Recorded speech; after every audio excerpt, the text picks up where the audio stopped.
Voltamos a apresentar Justiça na Tarde. Justiça na Tarde Debate. Pois bem, são 15 horas mais 2 minutos agora no horário de Brasília.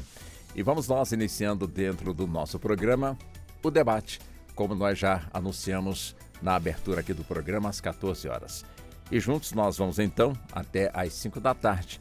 E hoje o assunto que nós vamos estar aqui abordando, como também nós já anunciamos, está relacionado com uma decisão aqui do Supremo Tribunal Federal, em que o STF definiu que o regime obrigatório de separação de bens nos casamentos e uniões estáveis envolvendo pessoas com mais de 70 anos pode ser alterado pela vontade das partes. Entendeu? Nós vamos aprofundar nesse assunto. Eu tenho certeza que você ainda tem um pouco de dúvida, vai entender perfeitamente, já que as nossas convidadas e o nosso convidado estão prontos aqui para tirarem qualquer tipo de dúvida, caso você as tenha. Vamos então cumprimentá-los e cumprimentá-las, doutora Ana Carolina Sena, advogada, ela que é a presidente do IBDFAM, aqui da capital federal. O IBDFAM é o Instituto Brasileiro de Direito de Família. A doutora Carol, que é especialista no direito das famílias e também sucessões. Presidente, boa tarde, muito obrigado mais uma vez por aceitar o nosso convite e seja sempre muito bem-vinda aqui ao nosso programa.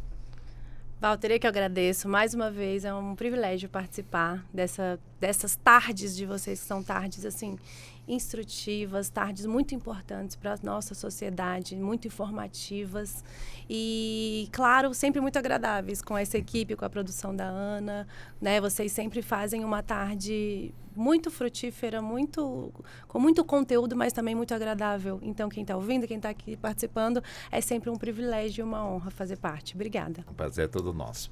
Deixa eu cumprimentar também a doutora Bianca Araújo de Moraes, ela que também integra o IBDFAM, ela que é advogada e também diretora do Instituto Brasileiro de Direito de Família, aqui da capital federal, né? Doutora Bianca, também seja muito bem-vinda.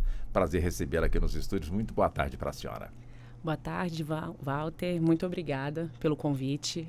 A gente sempre acompanha muito essas tardes, né? E é uma satisfação estar aqui, principalmente para falar desse tema que nós ainda nem temos o acórdão publicado, mas está sendo tão falado e tão questionado, né? De como isso vai ser na prática, como que vai se desenvolver. Então, muito obrigada pelo convite. Muito obrigada, senhora. Deixa eu também cumprimentar a nossa convidada, a doutora Carla Araújo, que é advogada, é pós-graduada em Direito de Família e Sucessões, mestranda em Gerontologia pela Universidade Católica de Brasília. Também é do IBDFAM, integra o IBDFAM aqui da nossa capital federal. Doutora Carla, também seja muito bem-vinda. Boa tarde para a senhora e muito obrigado por aceitar também o nosso convite. Boa tarde, Walter. Boa tarde a todos. Muito obrigada também pelo convite de estar aqui participando dessa tarde, que tenho certeza que vai elucidar muitas dúvidas dos nossos ouvintes a respeito do regime de bens das pessoas com mais de 70 anos. E nós estamos num país que envelheceu, com muitos longevos, e então essa é uma realidade que bate à nossa porta do envelhecimento. E estar aqui nesse momento, nessa tarde, para elucidar essas dúvidas é muito proveitoso, é muito gratificante. Muito obrigado, senhora.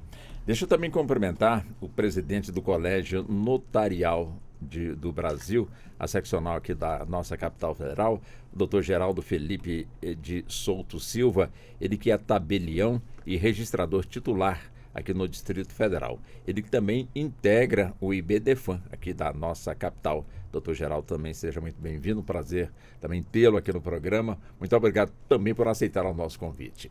Boa tarde, obrigado, Walter. Boa tarde, minhas amigas aqui de profissão, né, de vida. Boa tarde a todos os ouvintes, é uma satisfação estar aqui. Agradeço muito o convite em nome de todos os tabeliães e registradores. Muito obrigado ao senhor.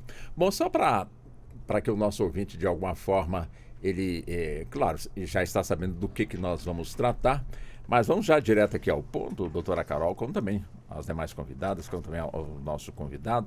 Quer dizer, essa decisão da Suprema Corte, que é recente, né, quando, portanto, chega aí a conclusão de que o regime obrigatório de separação de bens nos casamentos e uniões estáveis envolvendo pessoas com mais de 70 anos pode ser alterado pela vontade das partes. Ou seja, antes como é que era?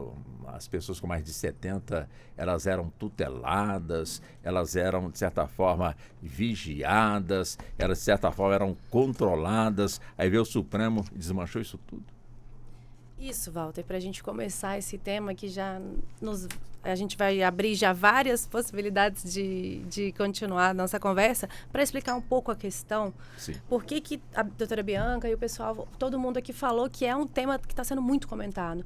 Porque essa é uma discussão levantada há muitos anos pelos estudiosos e o BDFan tratou muito essa questão também e finalmente a gente tem um posicionamento do STF. A gente ainda não tem o acórdão publicado, todo o texto da decisão, mas a gente já tem a tese que foi fixada, que eu vou ler para a gente já começar a situar e explicar um pouquinho o que realmente significa essa tese. A tese diz o seguinte: nos casamentos e uniões estáveis envolvendo pessoa maior de 70 anos, o regime de separação de bens previsto no artigo 1641, inciso 2º do Código Civil, pode ser afastado por expressa manifestação de vontade das partes mediante escritura pública. O que isso significa? Como é que era antes? Antes era o seguinte, Walter, se você tinha 70 anos, você era obrigado a casar pelo regime de separação de bens, que é aquele regime que o que é seu, o que é meu, né? O patrimônio não se comunica. Então, pelo fato etário da sua idade, o Estado tinha essa imposição de que você não podia escolher outro regime de bens. Como a doutora Carla já adiantou, a população está envelhecendo. O avanço científico hoje faz com que uma pessoa de 70 anos seja muitas vezes jovem. E não atleta, tem... né, doutora? Atleta, e a questão da cognição esteja totalmente preservada, que é o que sim que deve influenciar em qualquer restrição que o Estado venha a fazer no meu direito de escolher o regime de bens. Então, essa decisão, ela tem sim, a gente tem algumas questões a pontuar a respeito dela, né, questões formais, enfim, porque muitos defendem que esse inciso ele deveria ser considerado inconstitucional. Mas o STF, ele não considerou inconstitucional. O que ele diz? Ele diz que o regime ainda existe, da separação de bens, para o septuagenário. Esse ainda é o padrão. Mas que o septuagenário hoje tem a opção de escolher os outros regimes de bens. Ou seja, ele pode escolher. Em resumo, existe, continua sendo no texto constando como obrigatório, mas hoje o septuagenário tem a possibilidade de escolher outros regimes de bens. Então, é um avanço, sim, quando a gente fala no reconhecimento desse direito ao septuagenário. E eu vejo como uma questão, né, que já devia há muito tempo ter sido apreciada, né? Porque hoje, assim, é até... para mim é até surpreendente a gente estar falando de presunção de incapacidade de um septuagenário, né? Que hoje, com 70 anos, a gente vê pessoas plenamente capazes, enfim, e com a saúde física e psicológica totalmente preservada. Mas é sim um avanço. Nós, que atuamos na área, estamos sim comemorando esse avanço, né, na autonomia da vontade do indivíduo de 70 anos. E com certeza essa decisão da Suprema Corte reflete diretamente nos cartórios. Como é que o senhor, doutor Geraldo, avalia também essa decisão da Suprema Corte, onde ficou realmente aí decidido de que as pessoas com 70 anos têm vontade própria, elas podem tocar a sua vida sem nada que as impeçam de tomar, portanto, aí as suas decisões?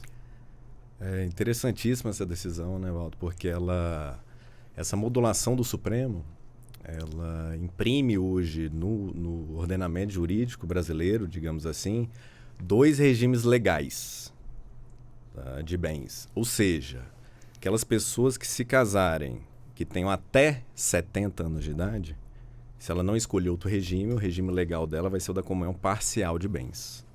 Ela tem que expressar a vontade. Para alterar da parcial de bens, aqueles que têm até 70 anos, eles têm que fazer um pacto antinupcial. Né? Sim.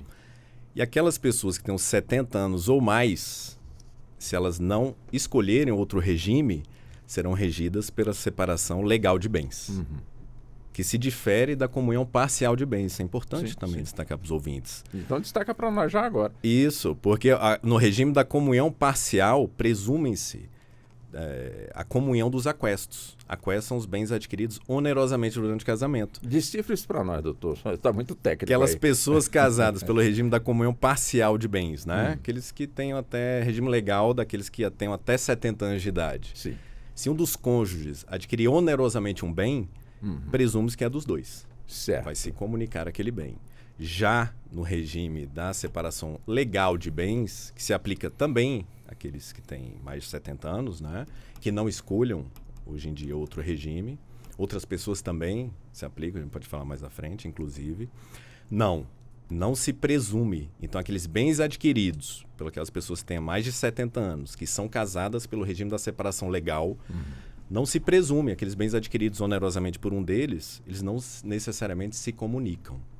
Porque a gente tem uma súmulazinha do Supremo Tribunal Federal, a súmula 377. Ela é de 64, então, na época que o Supremo Tribunal ele julgava legislações infraconstitucionais, né? Fazia o papel do STJ hoje em dia. E ela diz o que a súmula?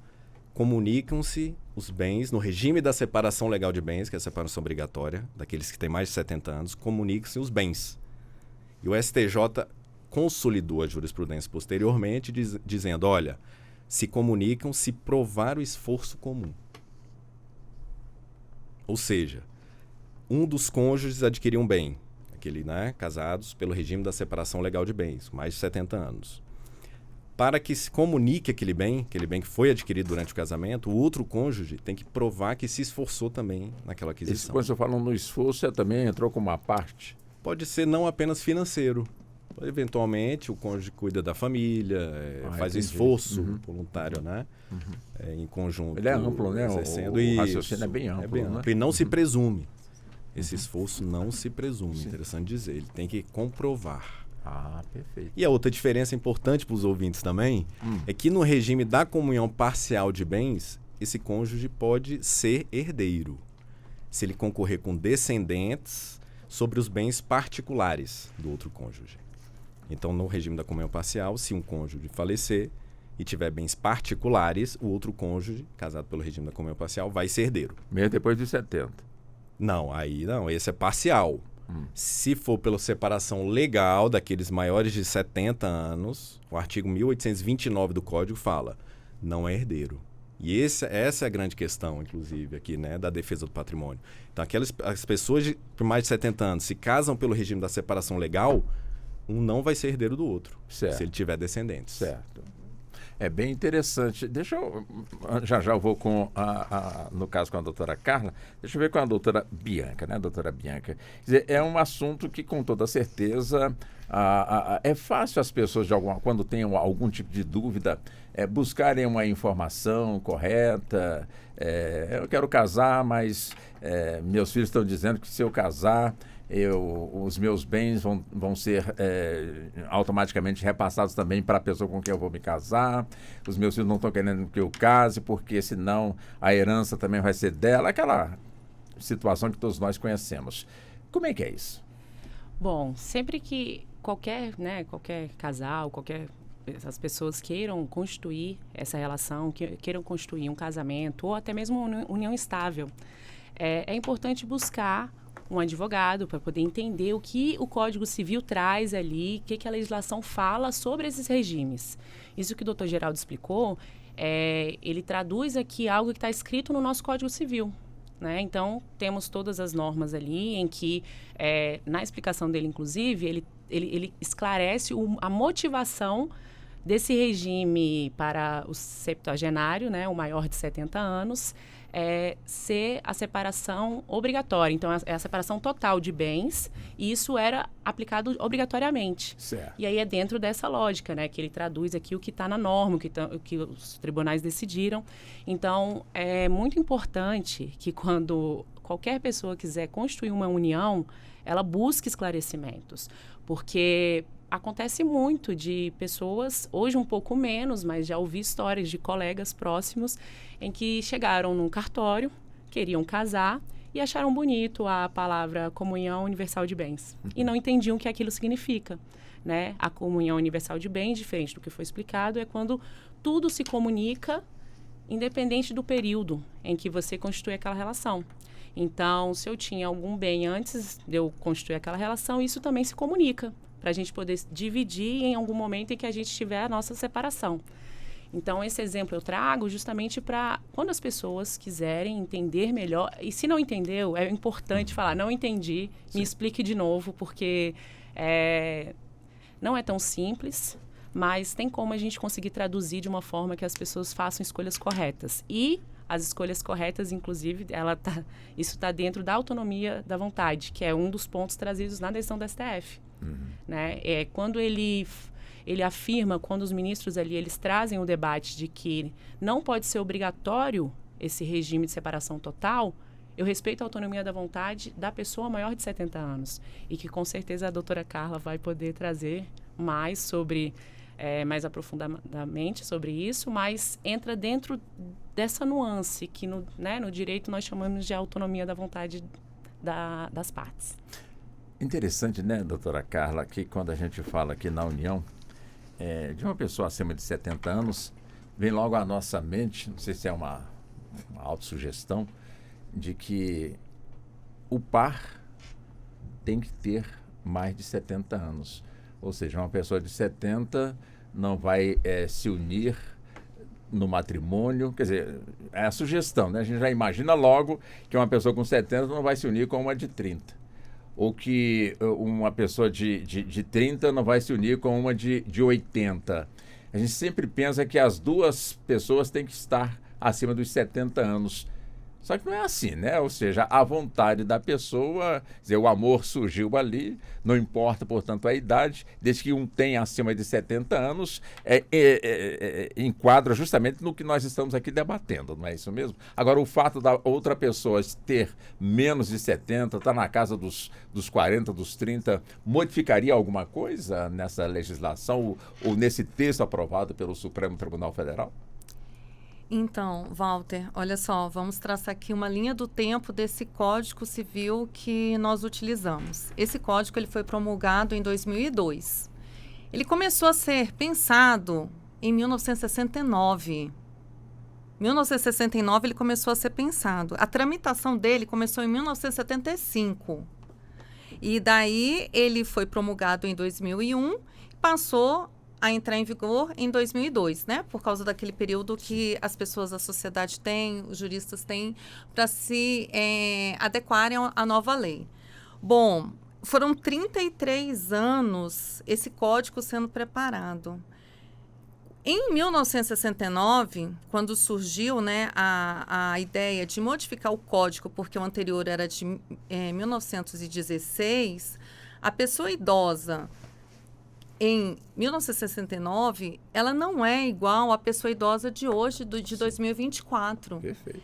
Então, assim, esse código, muito a gente ouve que ele já foi promulgado obsoleto, porque foi muito tempo de espera para ele surgir e a nossa sociedade mudou muito. Pense, quando ele foi... começaram as ideias para mudar o código, que foi em 1969, a gente não tinha nem a lei do divórcio, Sim. que é de 77. Foi o que eu pensei imediatamente aqui. Né? Então, eles começaram num regime que não existia nem o divórcio.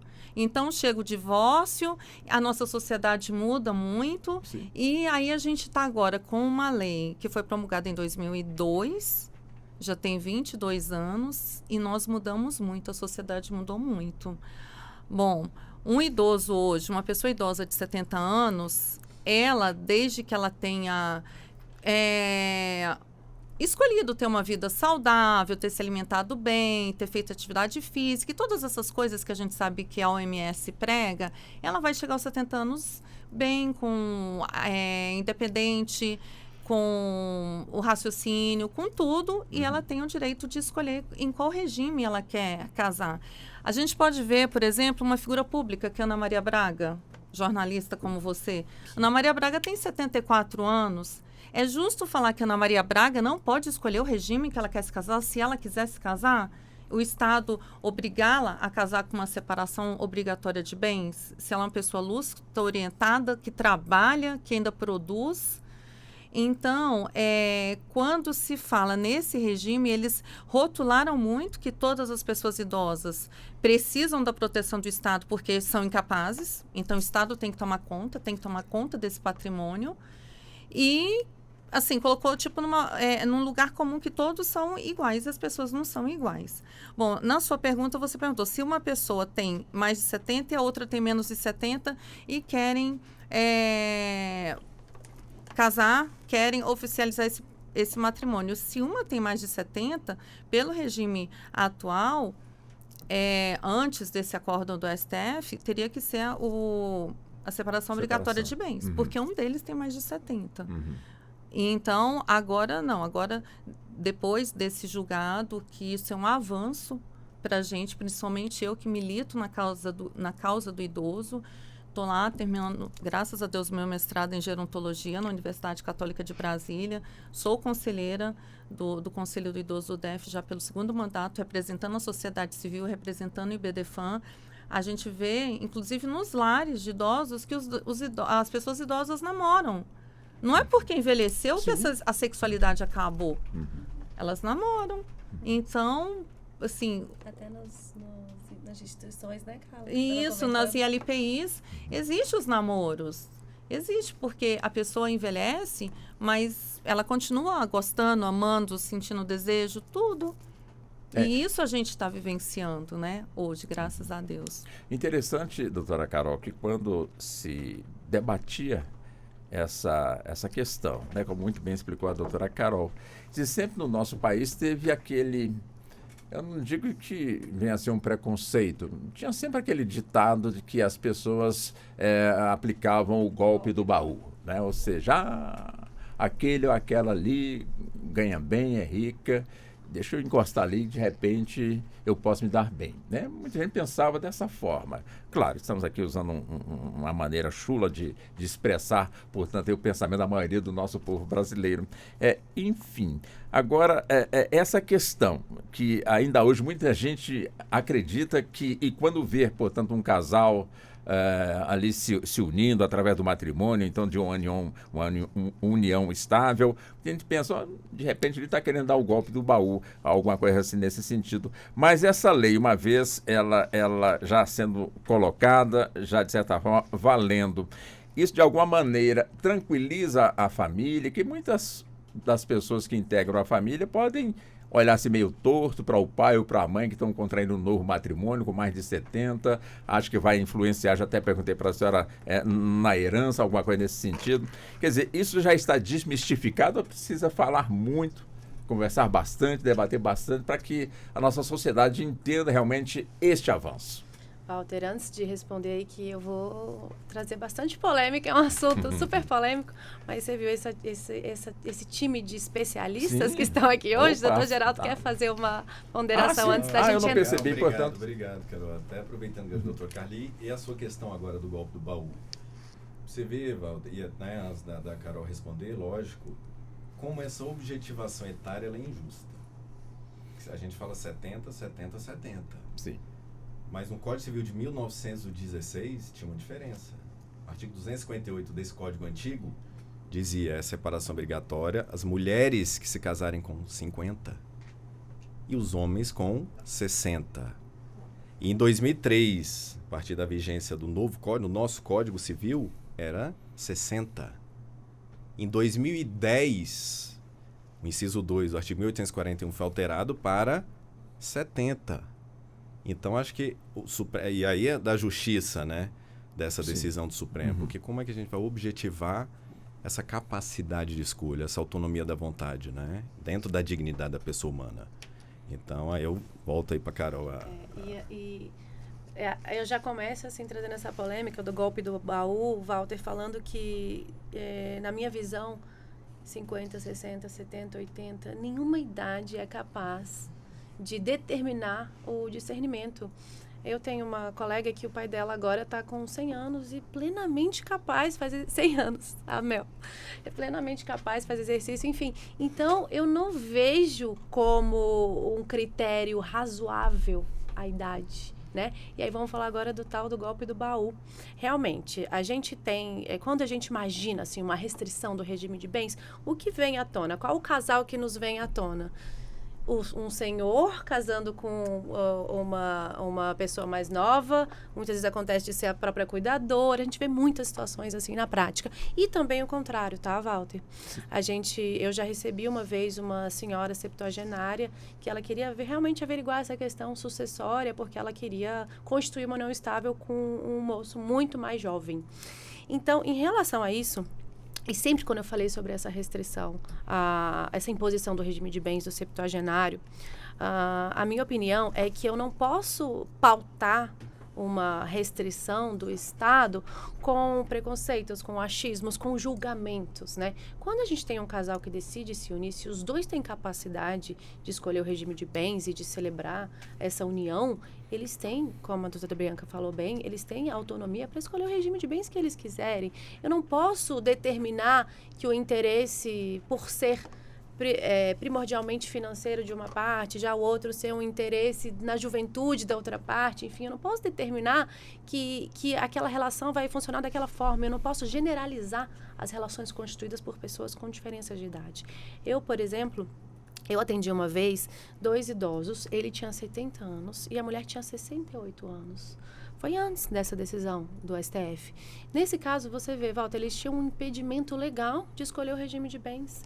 Um casal, assim, apaixonado, um casal, né, que estava se reencontrando na vida, voltando a ser feliz e tudo.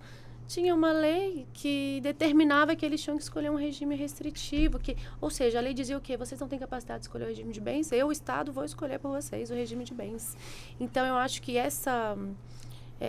esse preconceito que existe mesmo nas relações das pessoas mais velhas e o julgamento das pessoas, mas eu acho que isso não pode ser generalizado de forma alguma. E você me falou que talvez essa questão deixe as pessoas mais tranquilas. Acho que não. Acho que pelo contrário. Eu acho que respeitar a autonomia daquelas pessoas maiores de 70 anos vai deixar pessoas mais preocupadas até, porque não vai ter essa restrição legal da incomunicabilidade dos bens, mas, por outro lado, eu vou estar resguardando a dignidade dessas pessoas, né? Eu não vou estar rotulando-as como incapazes.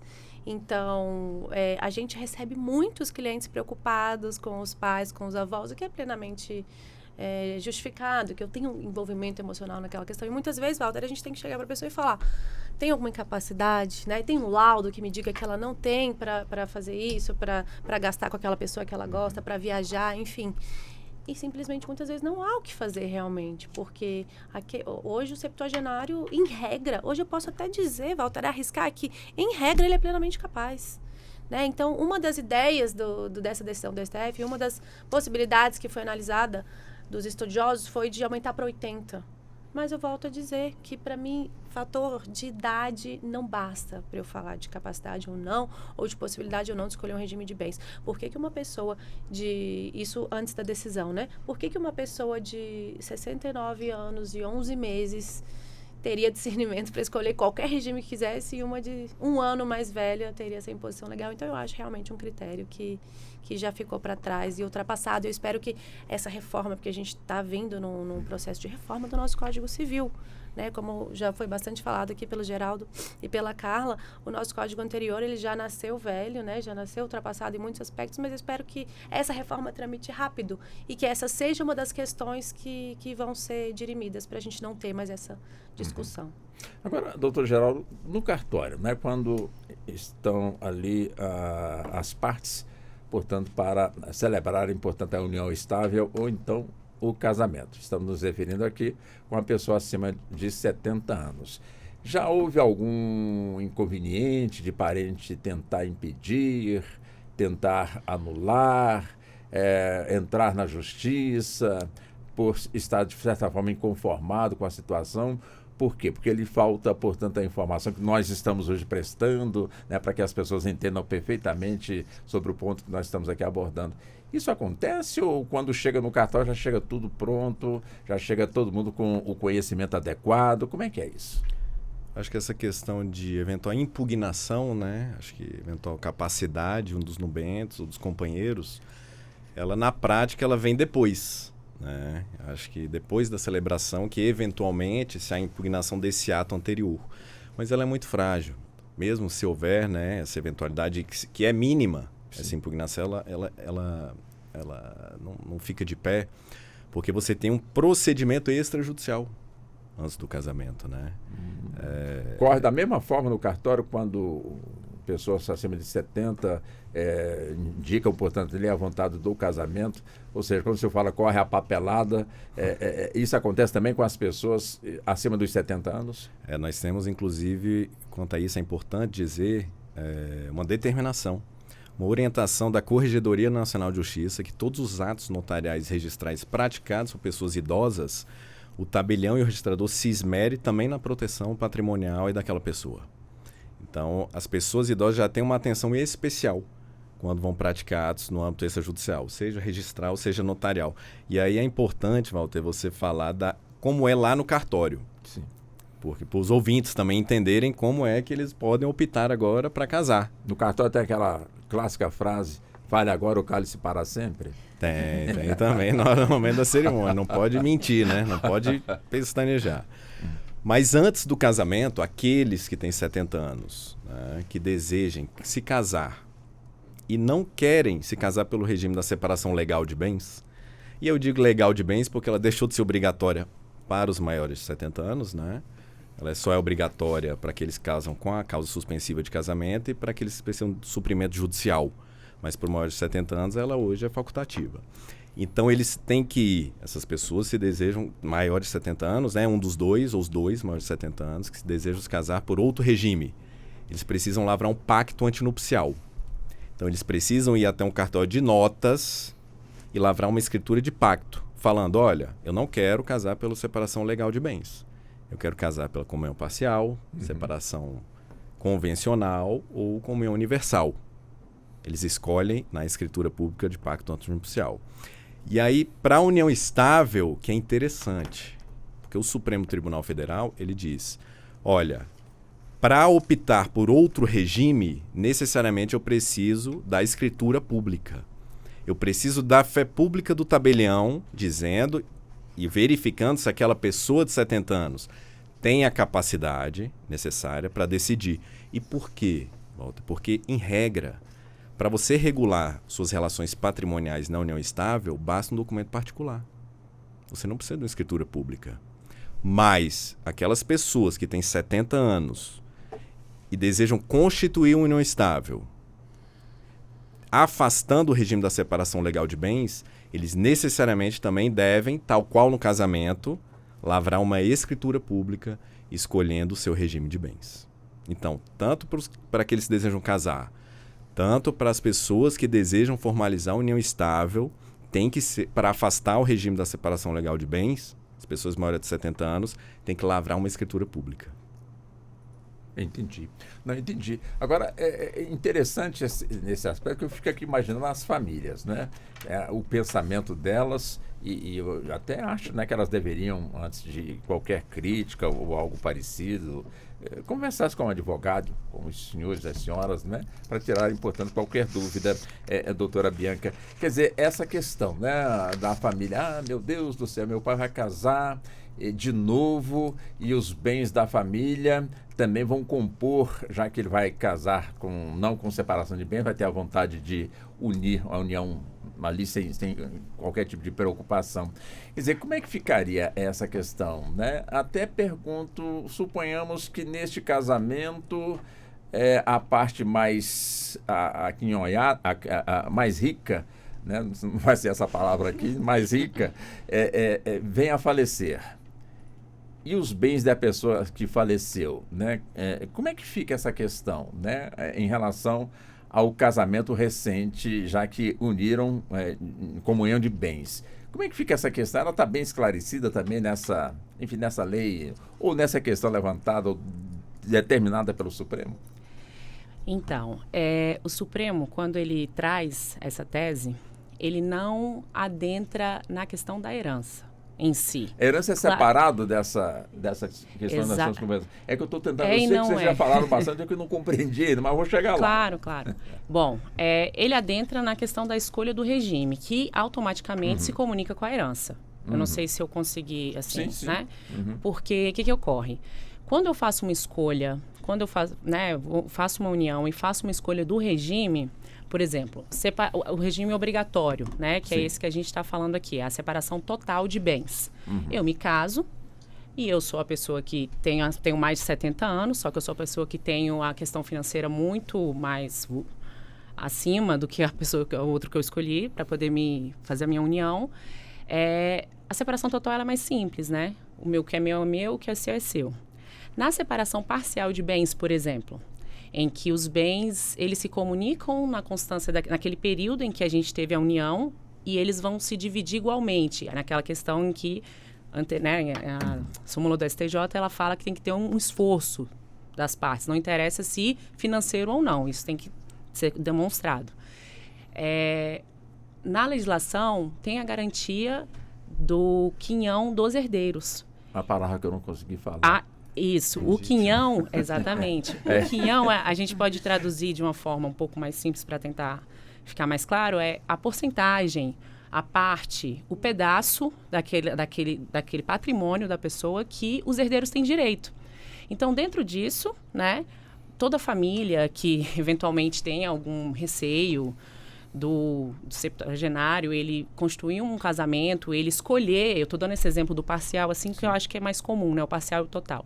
Ele tenha o interesse de escolher qual regime ele vai querer ter com aquela pessoa que ele ama, que ele quer constituir uma relação. Eles podem ficar muito tranquilos porque a parte da herança em que lhes cabe está garantida por lei. Então, assim, eu entendo o que a Carol trouxe, até a doutora Carolina trouxe aqui sobre o preconceito, as preocupações. Isso vai existir, não tem como. Mas, querendo ou não, o direito de herança, ele tem um debate muito mais aprofundado, inclusive. Eu acho que vale, né, outros momentos para se aprofundar muito mais nisso. Só que a pessoa que tem 70 anos e quer se casar, ela, na verdade, não está nem pensando nisso. Ela está pensando em usufruir em vida com com aquele companheiro, com aquele marido, esposa, tudo aquilo que ele construiu. A gente construi um imóvel justamente para poder usufruir em vida, né? Então, eu acho que esse é um problema mais para frente, né? A gente pode discutir isso e vão ter desdobramentos, provavelmente, essa decisão do Supremo. Porque, de fato, ela alcança o direito de herança em algum momento aí, posteriormente, né? E não tem jeito, que é uma preocupação das pessoas. Deixa eu voltar com a doutora Carla. Doutora Carla, tudo bem, então tá. Ocorreu, portanto, a união. E o casal, de alguma forma, resolve desfazer de alguns bens, né? Pode acontecer sem nenhum tipo de problema, sem, de alguma forma, deixar preocupados os herdeiros. Já está desfazendo ali, enfim, de um imóvel, de um título, de um carro. Como é que funciona isso? Desde que a pessoa ela tenha autonomia, que ela esteja lúcida, orientada, independente da idade e até do regime do Estado Civil, ela pode vender os seus imóveis, ela pode comprar, vender. Não há um empecilho legal de que uma pessoa com mais de 70 anos não possa vender o seu imóvel e não possa comprar outro. E, nesse caso, se ele tem filhos ou filhas, herdeiros, e os herdeiros querem proibir essa transação, isso também é legal, porque estão pensando numa herança de uma pessoa que está viva, no seu pleno direito de resolver fazer o que ela quer.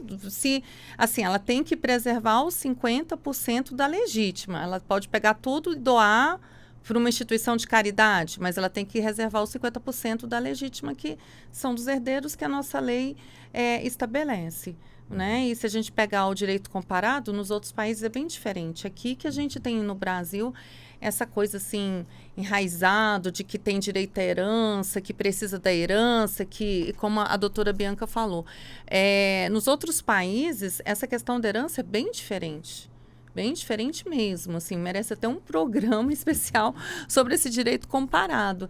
Então, assim, aqui ainda tem essa preocupação legal de que 50% você não pode se dispor. Se você tem um apartamento apenas, você pode doar metade dele para alguém, mas a outra metade é dos seus herdeiros necessários.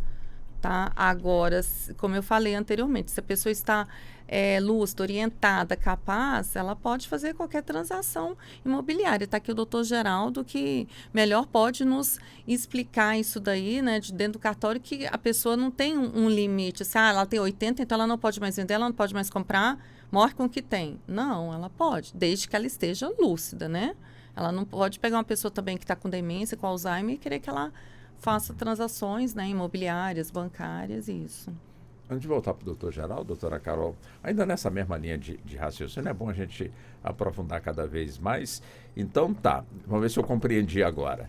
Ou seja, a pessoa contraiu um matrimônio acima de 70 anos, tem ali os seus bens, de certa forma, quer desfazer de alguns, mas ele tem que preservar 50%, caso tenha herdeiros, ele tem que guardar ali os 50% dos herdeiros, não pode tocar. Agora, nos outros 50%, vamos supor, né, que lhe pertence, ele pode fazer dessa parte o que quiser.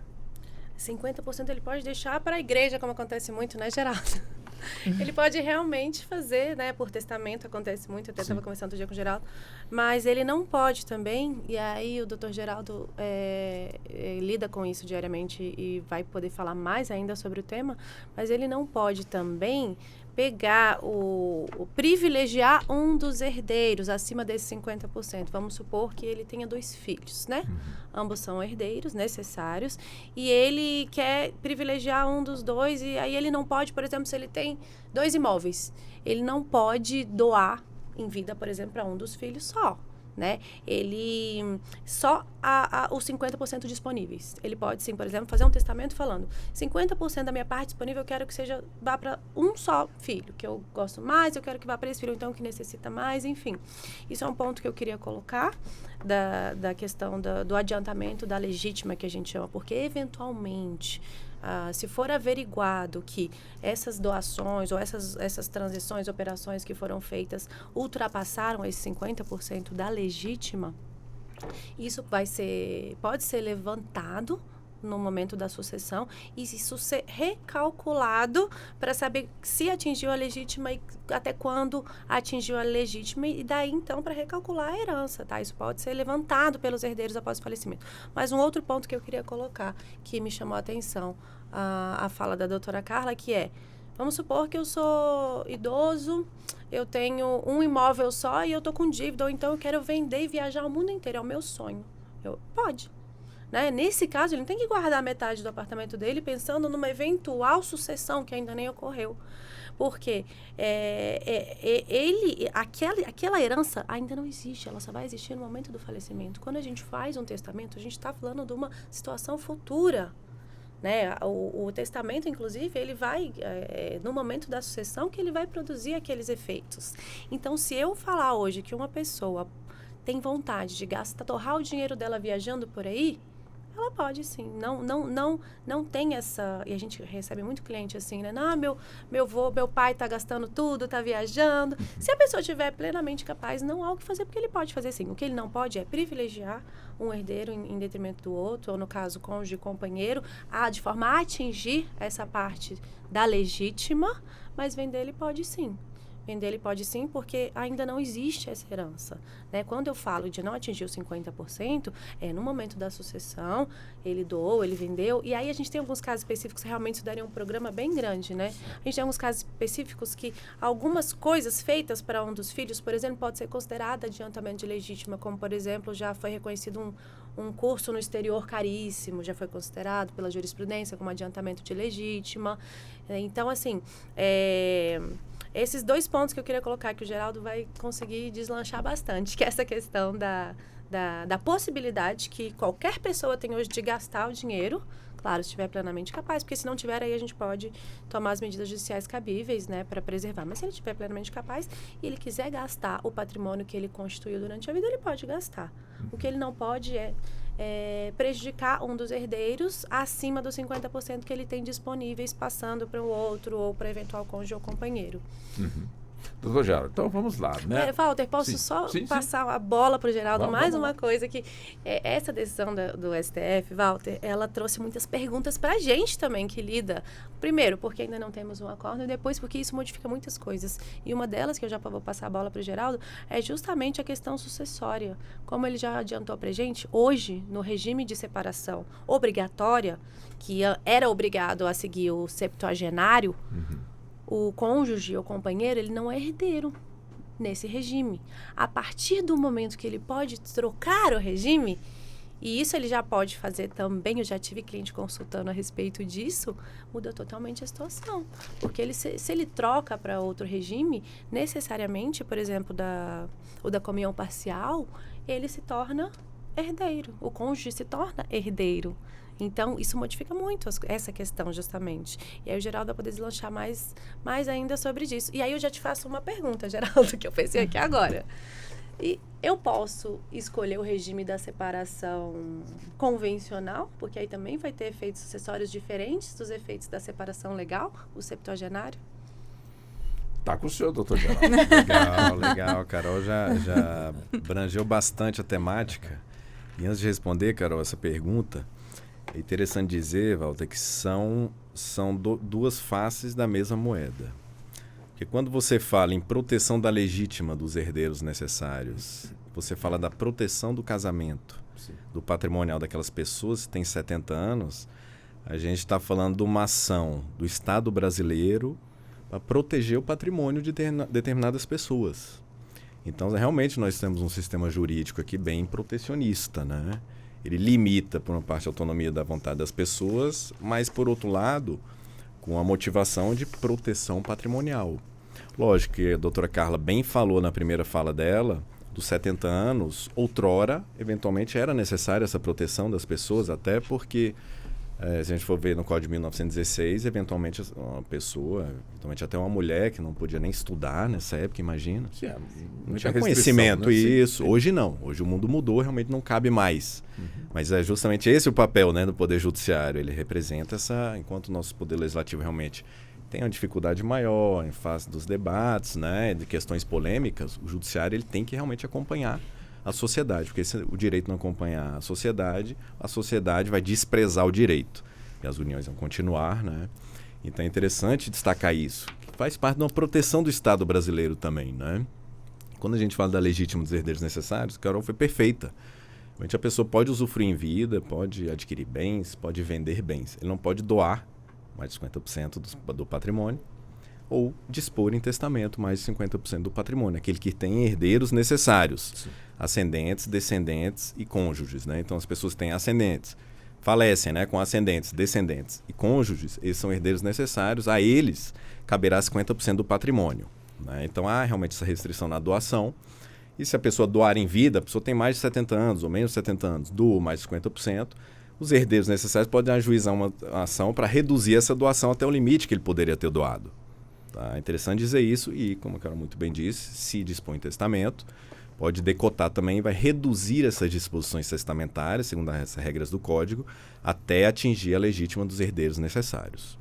Tá? Então não podemos confundir. Foi muito bom, cara, o que você falou, né? Que os ouvintes podiam estar falando, poxa, não posso gastar mais meu patrimônio? Pode. Mas no cartório, a pessoa que quer, de alguma forma, fazer uma doação acima de 50%, é obrigação do tabelião orientar, olha, isso não pode acontecer. Já que você está pedindo, então vamos aqui assentar. Como é que é essa questão também? Olha, Walter, é interessantíssima essa pergunta, porque a gente primeiro tem que partir os 50% de uma base patrimonial. Né? Você pode chegar e falar, olha, Geraldo, eu quero doar um apartamento, eu tenho 10 apartamentos. E você só pode ter esse apartamento e não está falando a verdade também. Sim. E esse é o papel do tabelião, porque no momento da lavratura, inclusive, vai estar consignado na doação que a parte foi alertada que ela não pode doar mais de 50% do patrimônio dela, sob pena de anulação por parte dos herdeiros legítimos.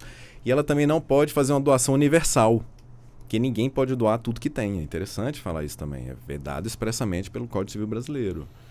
Aqueles casos, aparece muito caso no cartório. São Geraldo, papai morreu, né? E aí a gente já quer passar a parte da minha mãe, a minha ação, né? A metade da mãe, todo o processo para resolver. Eu falei, eu não faço aqui no cartório. Porque ela não pode fazer uma doação universal do patrimônio dela. Porque está viva. Está viva. Quiçá pode reter um usufruto e doar numa propriedade, mas a gente não sabe dali. Dali aquele filho que pode ficar com bem, ele pode falecer também. E a pessoa que não tem herdeiros necessários? Quem não tem herdeiro necessário é livre. É muito bom. Carol diz. Essa era a minha pergunta, doutora Olha, Carol. Não, a doação... Não, Legal. Isso, a doação universal ela é proibida, ninguém pode doar tudo que tem. Então a doação universal, pessoal, é para quem tem 70, quem tem 15, quem tem 20, ninguém pode doar todos os bens que tem. Entendi. Né? Porque a gente tem que defender a subsistência mínima de todos os brasileiros. E a legítima, como a Carol falou, é só quem tem herdeiros necessários. Quem não tem herdeiro necessário, eu não tenho nem ascendente, nem cônjuge, nem companheiro, nem descendente. Posso então, doar eu com posso, usufruto todos eu os posso. bens? Que aí, querendo ou não, o mínimo está ali preservado, né? Sim, porque o usufruto tem um valor econômico. Ótima pergunta. E nesse caso, que eu já tinha antecipado, se diz a pessoa, eu quero doar a nua propriedade e ficar com usufruto para mim. Pode. Pode, porque o usufruto ele tem um valor econômico, né? Inclusive que é maior que a nua propriedade. Aquele que detém o usufruto, ele detém uma parte maior daquele patrimônio, 2/3, do que aquele que tem só a nua propriedade, que ele tem 1/3. Né? E aí, Carol, vai depender, né? Aí é caso a caso, né? Porque a gente vai ter que ter um usufruto vitalício, não pode ser um usufruto temporário. A pessoa vai ter que efetivamente exercer a sua parte aí no patrimônio. E aí, Carol, antes de passar a palavra para os colegas, realmente a escolha do regime de bens dessa pessoa maior de 70 anos vai implicar na alteração de eventual herança quando ele falecer. Por isso que o Supremo Tribunal Federal foi assim, podemos dizer, né, foi muito bem nessa decisão. Foi cirúrgico. Foi cirúrgico, Valdo, porque ele garantiu que as pessoas maiores de 70 anos também escolham esse regime da separação legal. Porque, eventualmente, eles querem... os dois já têm a família constituída. Cada um tem seus filhos. Eles não querem, eles estão ali para comunhão plena de vida. Seja no casamento, seja no estável. Eles não querem ser herdeiros um do outro. E se você escolhe outro regime, separação convencional de bens, separação total de bens, um vai ser herdeiro do outro. Comunhão parcial de bens, um vai ser herdeiro do outro sobre os bens particulares. Comunhão universal de bens, um já vai ser dono da metade do patrimônio do outro. Não. Essas pessoas de 70 anos, às vezes, querem se casar pela separação legal de bens. Eles, eventualmente, não querem que o outro seja herdeiro deles. Então, esse ponto, o Supremo Tribunal foi muito acertado, de manter esse regime optativo para as pessoas maiores de 70 anos. Ou seja, hoje é a única possibilidade, né, Geraldo, existente no ordenamento jurídico. E, a princípio, eu tinha uma crítica em relação à declaração de constitucionalidade, e aí, por esse lado, foi até aquele evento que a gente fez com o Dr. Hércules, né, que ele falou. E tem gente que espera completar 70 anos para poder usufruir do regime de separação. E diz que é muito comum, porque justamente hoje o nosso ordenamento é a única possibilidade que eu tenho do meu cônjuge ou companheiro não ser herdeiro. Entendi. Agora, e naquelas relações, doutora Bianca, em que o pessoal não busca o cartório, né? O casal não busca. Tipo, o cartório para quê? Vamos tocando aqui a nossa vida, né? E de repente acontece, depois de um determinado tempo de união, sem nenhum tipo de registro, apenas testemunhas, né? Acontece, portanto, o infortúnio de alguém partir, né? E a pessoa que ficou entende que ela é a dona de tudo, mas tem, portanto, os parentes, filhos, herdeiros da parte que faleceu. E aí, é uma briga boa ou ela está, de certa forma, definida por lei? Olha, que boa sua pergunta, viu? Tá ficando afiado, Carol. Não, o que ocorre? Hoje, no nosso ordenamento, quando as pessoas não fazem uma opção por um regime, né, indo ao cartório, enfim, registrando isso, não vou lá fazer uma opção pelo casamento com regime total, parcial, regime parcial, universal, aquestos, ou a união estável. Também posso querer só ter um companheiro, não ser casado. Isso direto no cartório. Se eu não faço essa escolha, e aí entra na sua pergunta, e eu só junto, né? Eu moro com a pessoa, vivo como se casada fosse, mas não tenho um registro. Nós temos hoje como reconhecer, e aí seria um reconhecimento de união estável, tá? Após a morte. Isso é uma ação judicial. A gente traria no processo judicial, levaria ao juiz, teria participação de todos os herdeiros, inclusive, com as provas de que aquele casal tinha uma união de fato, né? Porque a união estável, ela é fática. Sim. Então, a gente tem que trazer tudo isso no processo. E dentro da união estável, a regra é separação parcial de bens, né? Que foi explicado aqui por todos falaram um pouquinho comunhão parcial de bens, Então, dentro disso, é até interessante a sua pergunta, porque acho que eu respondo falando que é possível fazer um reconhecimento posteriormente, só que o STF, ele traz na decisão dele a equiparação também para a união estável. O Dr. Geraldo bem pontuou aqui, né? Ele trouxe sobre a ótica ali do cartório, em que, poxa, eu não fiz o reconhecimento, mas o meu companheiro, ele faleceu após os 70 anos. Com essa nova decisão, vai gerar essa dúvida para o reconhecimento de união estável. A gente vai aplicar a regra da comunhão parcial? Não, eu vou aplicar a regra, né, da legislação. Então, assim, a gente tem essas nuances que, claro... Quando começou a união estável, antes ou depois? Perfeito. Então, assim, né, essa modulação, ela é bem interessante, principalmente para a união estável, porque, claro, tem um debate muito grande em relação ao casamento em si, que era o debate. Só que ele, na decisão, eles aplicaram a mesma tese para a união estável. Então, ou seja, se eu tenho uma união estável, a regra acima dos 70 é aplicar o regime obrigatório, o antigo obrigatório, o legal, né? Que é a separação total. Só que dentro dessa situação em que não teve o registro, como que a gente ficaria? Isso realmente é uma dúvida e que a gente vai conseguir, né, desenvolver isso na prática. Não tem muito uma resposta fechada, né? A partir desse desdobramento que eu trago aqui. Só que é importante as pessoas lembrarem dessa parte da união estável também. Porque não é só o casamento que a tese do STF, ele fez todo esse debate. Se é possível ou não você dispor da escolha, né? De qual regime vai ser constituído. Pois bem, como uma hora já se passou, né? Voou, né? Mas nós vamos ter uma outra hora também, mais uma hora para que possamos então avançar nesse debate. Eu peço licença às senhoras, que eu também ao senhor, doutor Geraldo, para que possamos ir ao nosso intervalo, mas é rápido. Voltamos em instantes. Até já. Você está ouvindo Justiça na Tarde.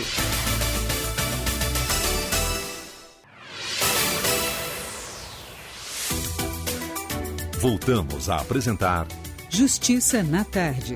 Justiça na Tarde Debate. E vamos nós, né? São 16 horas mais 5 minutos. Estamos de volta e vamos prosseguir aqui com o nosso debate em torno dessa decisão do Supremo Tribunal Federal, que definiu que o regime obrigatório de separação de bens nos casamentos e uniões estáveis envolvendo pessoas com mais de 70 anos pode ser alterado pela vontade das partes, por unanimidade, ou seja, todos os ministros. Portanto, o plenário entendeu que manter a obrigatoriedade da separação de bens previsto no Código Civil desrespeita o direito de autodeterminação das pessoas idosas. Aí eu volto com a senhora, doutora Carla. Nós estamos aqui com os doutores, doutora Ana Carolina Sena, que é advogada especialista no direito das famílias e sucessões. A doutora Carol é presidente do Instituto Brasileiro de Direito de Família, que é o IBDFAM, a seccional aqui da nossa capital federal. Também conosco, doutora Bianca Araújo de Moraes, que é advogada e é diretora também do IBDFAM. Também conosco o doutor Geraldo Felipe de Souto Silva, tabelião e registrador titular aqui no Distrito Federal, cartório de Sobradinho. Ele que é mestre em Direito, preside o Colégio Notarial do Brasil, a seção também aqui da capital federal, também diretor do IBDFAM. E doutora Carla Araújo, advogada, pós-graduada no Direito de Família e Sucessões, mestrando em Gerontologia pela Universidade Católica de Brasília, também integra o IBDFAM aqui da nossa capital federal. Eu volto justamente com a senhora, doutora Carla. Quer dizer, muita gente às vezes deve ficar se imaginando, gente, quer dizer, a justiça está mudando tudo, eu já estou aqui nessa união, né, há muitos anos, e eu não sei o que é que eu faço, não sei o que é que eu vou fazer. Quer dizer, com essa lei, muita gente deve estar pensando, deixa eu correr no cartório para poder legalizar, porque senão pode acontecer alguma coisa. É mais ou menos por aí, não é? Tem solução para quem está há muito tempo na expressão bem popular, juntos, mas que não foram até o cartório para legalizarem essa situação. Quer dizer, a fé, de alguma forma, juntos na fé, vale realmente esse ditado para provar realmente essa união? Sim, Walter, a união estável, ela é comprovada, né, por meio de testemunhas, por meio de fotografias, enfim, são vários as provas que as pessoas podem ter. Agora, se forem as duas pessoas ao cartório, ela pode fazer uma escritura de união estável com data retroativa de quando começou. A bem da verdade, é muito difícil a pessoa saber o dia exato que começou a união estável, porque a união estável é aquela coisa assim que um dia a pessoa dorme na casa do outro, um dia ela leva um chinelo, outro dia ela leva um travesseiro, e assim, para ter um marco, para definir, não, foi a partir desse dia, é muito difícil, a não ser que seja o dia de uma festa, de um evento, de alguma coisa, assim, que marcou, né? Não, era o aniversário da moça. Então, eu sei que foi nesse dia, porque foi no dia do aniversário dela que eu comecei a conviver, né, como se casados fossem. Então, o marco inicial de uma união estável, o dia exato, é muito difícil de ser comprovado o dia. A gente tem, assim, nos nossos processos, o mês, o ano, porque até a pessoa que convive, ela, às vezes, não sabe que dia que ela começou a conviver com a outra pessoa. Então, hoje, com essa modificação, né, do regime de bens, ela pode sim, o casal pode juntos irem ao cartório e fazendo uma escritura pública com data, assim, que aquela união, não que a data da escritura seja retroativa, a data vai ser o dia de hoje, mas que o termo da escritura, que aquela união começou antes, ou digamos que tem um filho em comum, então eles sabem que quando o filho nasceu, a gente já morava juntos, então vamos colocar a data do nascimento do filho, a partir dessa data, tem esse mecanismo, né? Agora, se foi após a morte de um dos dois para comprovar a união estável, aí tem que ser também por meio de um processo para fazer o reconhecimento e dissolução da união estável pós-morte. E assim, hoje, né, no Brasil, a união estável e o casamento são equiparados? São. Enquanto está todo mundo vivo, está ótimo, os direitos são iguais. Mas se morre um dos dois, vai deixar assim, o que ficou, ele não vai ter nem o tempo de curtir o luto dele. Porque ele tem que ir atrás do judiciário para comprovar que tinha uma união estável, se tiver aí uma pensão alimentícia, uma pensão, né, a outra pessoa que morreu seja um servidor público e tudo, para que aquele rendimento se transforme em pensão, ele tem que ir atrás. Então, quem ficar vivo vai ter muito trabalho. Por isso que eu falo, eu aconselho todo mundo, gente, case, é tão fácil. Né, doutor Geraldo? Vai lá no cartório, gente, case, é fácil. Mas é caro casar, doutora? É caro, doutor Geraldo? Não é. Brasília, olha, Brasília, tá aqui o doutor Geraldo que pode nos esclarecer. A menor taxa cartorial é de Brasília. Né, doutor Geraldo? É de Brasília. As custas do nosso Tribunal de Justiça são as menores. Teve um tempo desse, eu não sei como está hoje, que um testamento aqui no DF era menos de R$100. Se você fosse ali em Águas Lindas, era R$2.000, porque é Goiás. Então, assim, aqui não é caro casar. No cartório, não. Ali lá fazer os trâmites e tudo para fazer o casamento, não é caro. E dá tranquilidade a quem ficar, né? Ao cônjuge sobrevivente.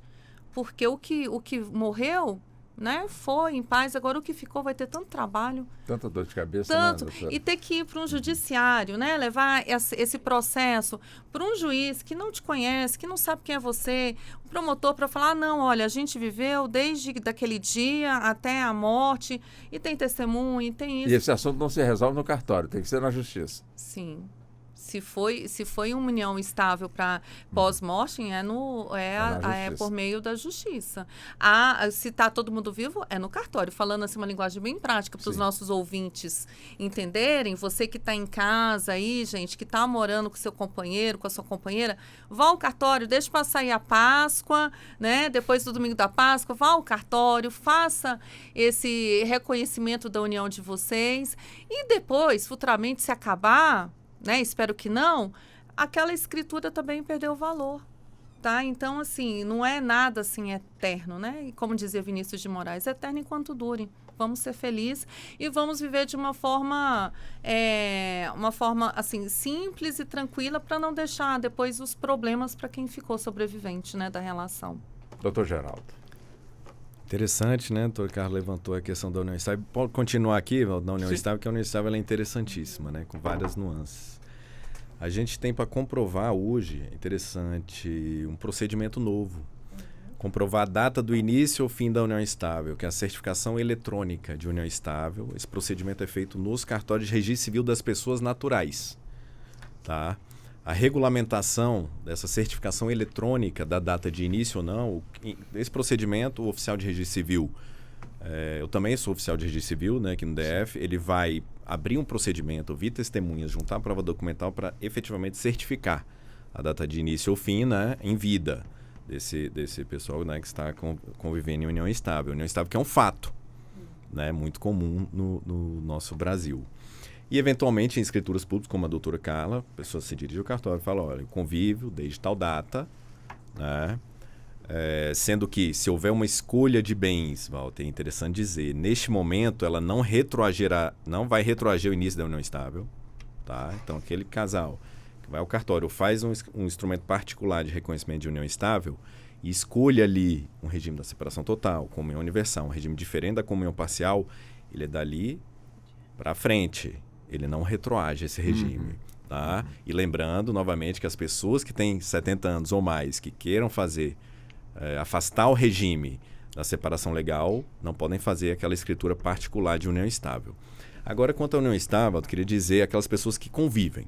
Né? Que a união estável é aquela convivência pública, contínua e duradoura, com o objetivo de constituir família de duas pessoas. Ou seja, é um ato-fato jurídico, como a gente fala no direito. Né? Então, várias pessoas, é muito comum, até pelos custos, né, do casamento, pelo procedimento do casamento, as pessoas convivem em união estável. É muito caro casar?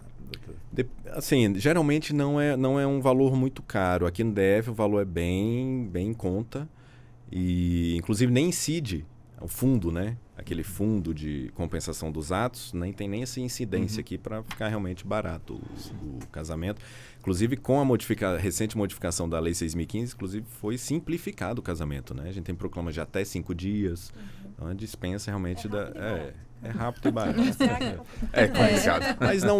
Mas não há, interessante falar, não há hierarquia entre as famílias, né? Então, as pessoas eventualmente não querem casar, efetivamente, seja no religioso com efeito civil, seja no cartório, lá no civil puro, né? O religioso civil também no cartório, mas casa no religioso. Então, essas pessoas têm o direito de continuar convivendo, né? Então, aí que vem algumas peculiaridades daquele que tem 70 anos. Por quê? Se a convivência se iniciou antes dos 70 anos de idade, não vai se aplicar, por mais que seja formalizado depois de 70, não vai se aplicar o regime da separação obrigatória. Porque aquela união ela começou enquanto aquela pessoa tinha antes de 70. Sim. Tá? Ou seja, a pessoa se dirige ao cartório. Vamos formalizar a nossa escritura, vamos fazer uma escritura pública, vamos formalizar a nossa união estável. Tá? E eles falam, não, a gente convive antes de 70 anos, então não há que se falar em regime da separação legal de bens. Porque essa convivência se deu anteriormente, mas é como a doutora Bianca falou. Mas com a decisão do Supremo agora, eles não poderiam optar também? Então são questões que vão aparecer, vão surgindo, que têm que ser interpretadas. E quanto à prova, Carla, é interessante a gente ressalvar uma situaçãozinha, que a Resolução 35 do Conselho Nacional de Justiça, e aí a gente está tratando de uma norma que tem força de lei, né, as resoluções do Conselho Nacional de Justiça, diferentemente dos provimentos, tem força no extrajudicial, mas não tem força de lei. Ela diz que, por mais que eventualmente não tenha formalização da união estável, se todos os herdeiros na escritura pública de inventário, aqueles inventários feitos nos cartórios, né, que não tenham incapazes, e sem testamento, algumas unidades, né, com testamento, eventualmente, se os herdeiros reconhecerem aquela união estável na escritura pública, não precisaria ir para o judiciário para aprovar essa união estável. É interessante dizer isso, ou seja, que as pessoas convivem em união estável. Geralmente têm filhos comuns, né? São pessoas que vivem há anos juntas, um deles falece, então os herdeiros podem comparecer nesse inventário lá no cartório, falar, olha, não, minha mãe, né, a companheira do meu pai ou o companheiro da minha mãe, eventualmente, eles conviviam em união estável. Então, eles têm esse poder de reconhecer, nesse caso, né? Pós-mortem no extrajudicial dentro da escritura pública de inventário. Interessante ressaltar isso. Nessa questão toda que nós estamos tratando, e claro, com muita clareza, doutora Carol, a questão dos afetivos, altera alguma coisa, mantenha o mesmo sistema? Como é que fica dentro dessa decisão da Suprema Corte? Walter, só complementando Isso, o que pode os ficar à dois vontade. colegas Sim. falaram, como o Geraldo falou, a união estável ela é um ato-fato. Eu costumo dizer para os clientes que ela existe ou ela não existe. Se a união estável realmente existe, vai ter testemunha, vai ter conta de luz, de água, enfim. Na linguagem bem popular, deixa constando. rastro. Apesar da coabitação não ser obrigatória, né? Os requisitos são aqueles que o Geraldo falou. Aliás, rastro não é evidências. Exato. Deixa Convivência evidências. pública contínua duradoura, né, entre duas pessoas.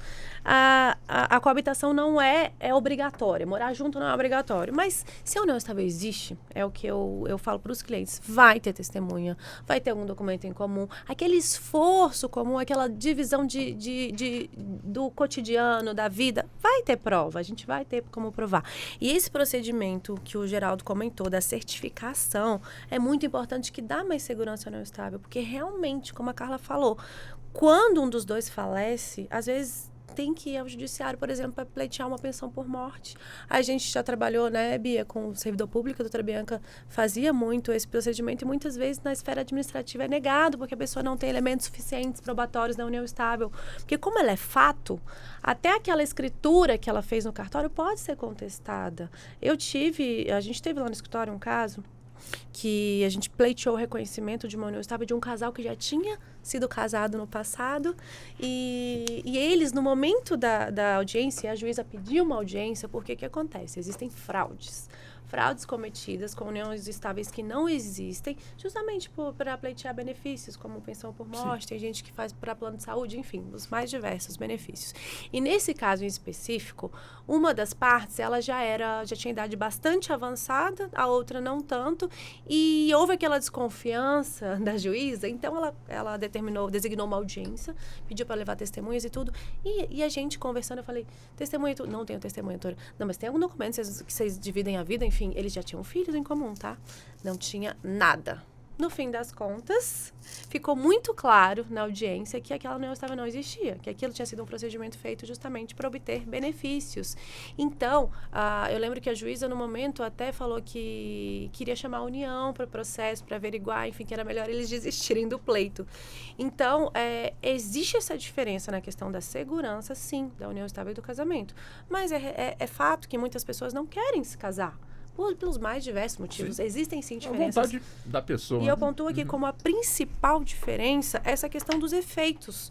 O casamento não tem discussão. Celebrado o casamento, ele já começa a produzir os efeitos. A união estável tem essa questão.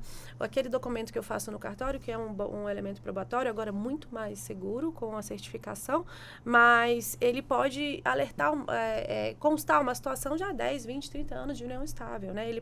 Então, aquela sentença judicial que reconhece aquela união estável, ela vai declarar uma situação já existente, né? Já o casamento, após a celebração, ele começa a produzir os efeitos. Então, essa é a questão da segurança que a doutora Carla levantou, e realmente, no momento, principalmente do falecimento, o casamento ainda é uma forma mais segura.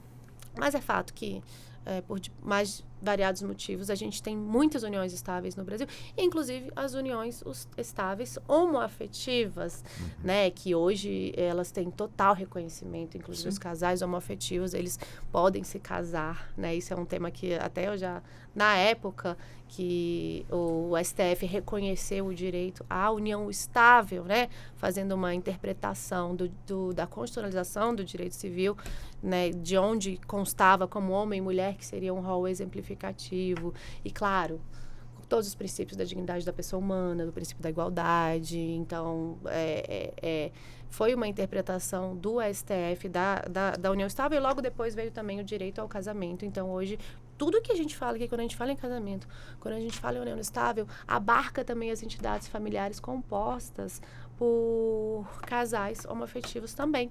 Inclusive, olha que interessante, eu não sei se vocês acompanharam, a gente teve um caso na justiça de concessão de licença maternidade para a gestante, é um casal de 2 mulheres, e a não gestante pleiteou o direito à licença maternidade. Porque a gestante, no caso em concreto, ela era autônoma, então ela não usufruiu dessa licença maternidade. E aquela, é muito interessante esse caso, porque a que não gestou é a que deu o material biológico, o gameta para a fertilização que elas fizeram. Só que a outra que gestou por questão fisiológica e tudo, mas a que não gestou, que pleiteou a concessão da licença maternidade, fez um tratamento hormonal para amamentar. Então, era clara a importância da concessão daquele benefício. A importância, principalmente, para priorizar o interesse daquele bebê, daquela criança que vinha ao mundo e que realmente precisa daquele momento de dedicação. A gente que tem filho, né, Geraldo, sabe que esses momentos iniciais são importantíssimos. Então, a STF reconheceu a repercussão geral, né, doutora Bianca, que também sabe bastante sobre o caso, e concedendo a licença maternidade para essa mãe. E aí, por que eu falei isso? Porque, para evidenciar mais uma vez que os casais homoafetivos estão inseridos em pé de igualdade, em tudo que a gente fala de união estável e casamento. Aquelas situações não previstas ainda na legislação, porque eu entendo que a licença maternidade precisa urgentemente de atualização, aqueles casos não previstos chegam ao judiciário e o judiciário vai decidir. Eu falo muito da licença parental, que também é aplicada já em vários países, que é uma licença para a criança. Na Espanha, por exemplo, os pais decidem quem vai tirar, quanto tempo vai tirar, eles podem dividir, eu tiro metade, você tira metade. Então, é uma realidade que os homens estão assumindo mais os cuidados com as crianças, é uma realidade que esses momentos iniciais são muito importantes no desenvolvimento da criança e que não tem sentido isso ser exclusivo para a mãe, ou no caso das homoafetivas, exclusivo para aquela mãe gestante. Então, a Constituição, ela reconhece todas as entidades familiares, essas que a gente está tratando, e, claro, obviamente, as entidades compostas por uniões homoafetivas. Doutora Bianca, ainda no campo, pode ser do casamento, matrimônio, ou então da união estável, mas, de repente, uma das pessoas é de uma outra nacionalidade. Vamos colocar assim que elas querem realmente casar, né? E os bens de uma das pessoas está no exterior e o casamento vai ser aqui no Brasil. Eu estou assustando a senhora, né? É um assunto bom, né? Como é que fica aí essa questão, né? Ou seja, nós temos aqui, portanto, essa decisão da Suprema Corte, mas lá fora a decisão é o contrário, mas o matrimônio foi contraído aqui, ou a união estável, mas de repente, vamos supor que essa pessoa que é do exterior, o único parente que tem é com essa pessoa que ela contraiu o matrimônio, ou então fechou, portanto, a união estável. Mas as leis são diferentes. Eu compliquei o caso, doutora Muito, Walter. Eu já estou aqui, eu vou passar para o doutor Geraldo, que eu acho que ele, em relação a isso, ele vai ter mais autoridade para trazer, porque você foi desdobrando. Eu falei, gente... Onde vai parar? Mas isso pode acontecer, porque não pode, claro, com certeza. Mas, assim, eu vou deixar o doutor Geraldo responder essa, porque realmente você desdobrou demais e eu fiquei assim, meu Deus... Passa a bola. Bom, doutor Geraldo, o senhor foi eleito, então, para... Nesse caso internacionais. Passou uma procuração, Walter, para ele. Otorgado em cartório. Obrigado, Bianca.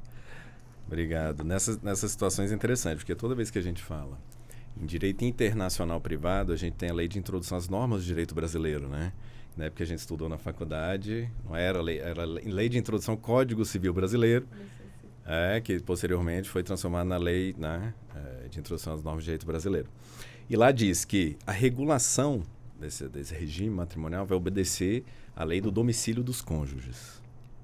Então, é importante, nesses casos, ver onde é esse domicílio conjugal. Se eles domiciliarem no Brasil, vamos aplicar as regras aqui do Brasil, né? E se domiciliarem fora, isso no âmbito de direito de família. Vamos aplicar fora. E aí, se a gente fala de sucessão, já difere. Porque, nesse caso, há um caso, é aquele caso clássico possível de aplicação da extraterritorialidade da lei estrangeira no Brasil. Porque o juiz da sucessão, ele vai observar qual lei é mais favorável para os herdeiros. Se a lei for mais favorável à lei da Espanha, o juiz brasileiro pode aplicar a lei da Espanha aqui. E se a lei for mais brasileira for mais favorável, melhor dizendo, ele vai aplicar a lei. Mas a sentença aplicada brasileira. aqui pelo magistrado vai ser aceita de forma pacífica lá no outro país? Os bens no outro país? Sim, os bens de quem faleceu aqui e que ficaram, portanto, esses bens com a pessoa com quem está casada ou então com quem tem uma união estável. Como é que fica isso? Na prática, esses bens fora, não é possível fazer o inventário extrajudicial de bens localizados fora do Brasil. A própria resolução 35, lá no finalzinho dela, ela fala, olha, tabelião, você só pode fazer inventário extrajudicial de bens localizados no Brasil. Então, poderia ser feito, eventualmente, esse inventário no Brasil? Poderia. Só que nós estaríamos submetidos ao sistema de homologação desse inventário pela autoridade estrangeira. Não é que a autoridade estrangeira efetivamente vá ou não cumprir, né? Sim. Aí a gente tem que ver os casos. Aí vamos pensar o contrário. Né? Eventualmente um procedimento lá fora tem que passar pela homologação da STJ, né? Muitas vezes, né? Ou não. Que a gente tem um provimento 54 da Corregedoria Nacional de Justiça que se esse divórcio vier do estrangeiro, tá? E não tiver disposições acerca de partilhas de bens. Eles eram casados no Brasil, se divorciaram no estrangeiro. E lá nesse divórcio estrangeiro, extrajudicial ou judicial, não partilharam bens. Não tem filhos menores, não tem nenhuma regra convivencial, ele pode ser averbado direto aqui no cartório. Sem passar pelo STJ. Isso, perfeito. Sem passar pelo STJ. Então, Walter, você vê que é uma questão que envolve, ela realmente entra numa complexidade, né? Numa especificidade bem interessante. Doutora Carla, fica à vontade caso a senhora queira entrar nesse tema aqui, mas eu apresento para a senhora uma outra questão. É sempre bom a gente, com as respostas, vamos, de certa forma, anulando aí as dúvidas. Bom, portanto, a senhora disse que nas casas onde as pessoas, de alguma forma, estão ali morando, né, preferiram morar longe da família, ou às vezes não tem a família, ou a família colocou ali, e as pessoas ali namoram, né, tranquilamente. Vamos supor que elas ali firmam, portanto, uma união estável. E uma delas ganha na Mega Sena sozinha, né? Como é que fica essa partilha? A parte com quem quem ganhou, a metade fica para quem ela está ali convivendo de forma estável, de união estável. Os parentes, de certa forma, podem pleitear, portanto, aí, tipo 100% do prêmio só para a pessoa que é o seu parente, o seu pai, então a sua mãe. Eu estou querendo nessas situações assim para a gente chegar, né, de forma mais assim fácil possível no entendimento das pessoas que estão nos acompanhando neste momento aqui no nosso debate. Sim, vamos lá, vamos ser assim bem didático, né? As instituições hoje em dia elas se chamam ILPI, Instituições de Longa Permanência de Idosos. Aquele vocabulário anterior que tinha era asilo, casa de repouso, né? Isso aí já ficou para trás, né? O nosso estatuto da pessoa idosa, ele já traz essa nomenclatura nova, né? Instituição de Longa Permanência de Idosos, ILPI. E tem os centros-dias, que são centros-dias de atividade de idosos, que eles passam um dia, retornam para casa para dormir. Certo. Tá? Para ingressar numa ILPI, a pessoa tem que ter 60 a mais. Certo. Tem que ter mais de 60 anos, a partir de 60 anos. Então, por exemplo, a pessoa tem menos de 60 anos e tem uma doença, uma esclerose múltipla e tudo, não tem com quem fica. Ela pode ir para uma LPI? Não pode. Não é para ir para uma LPI. Existe aqui em Brasília essa situação? Existe.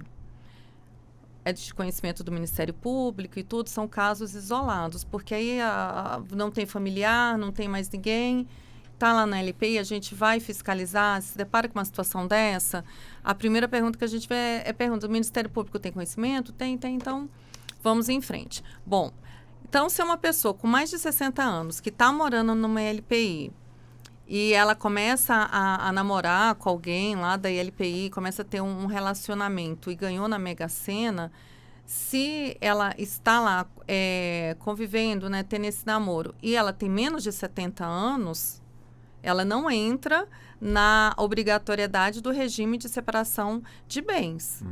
Né? Nesse intervalo de 60 a 69, não. E a partir dos 70, a gente já sabe que o STF julgou, né, que é facultativo.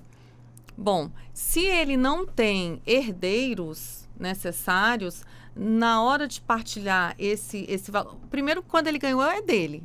Né? É dele. Aí a gente está falando se ele morrer, né? Sim. Se ele morrer, se ele não tem herdeiros necessários para dividir esse prêmio, vai para essa pessoa se ele tiver aí nesse intervalo de 60 a 70. E se ele tiver após os 70 e tiver feito uma escritura pública de união estável e ter passado por todo esse percurso que a gente falou aí já há mais de uma hora, dessa mudança do regime, que o regime pode ser facultativo, mas tem que ser documentado, essa pessoa se torna herdeira. Aqui ficou, né? Junto com os outros herdeiros, que caso ele tenha ou não. Mas, assim, o que eu observo aí nas minhas andanças por Brasília, nas fiscalizações, é que esses namoros, eles são, assim, digamos, os namoros que cada um fica no seu quarto, eles não dividem o mesmo quarto, porque as instituições, elas não têm quartos, assim, para o casal. Tem, geralmente, uma ala feminina, uma ala masculina. Então, é aqueles encontros que eles se encontram para assistir televisão, eles ficam juntos, de mãos dadas, mas, assim, a gente não observa essa coabitação no mesmo dormitório, mesmo porque não tem espaço físico para isso.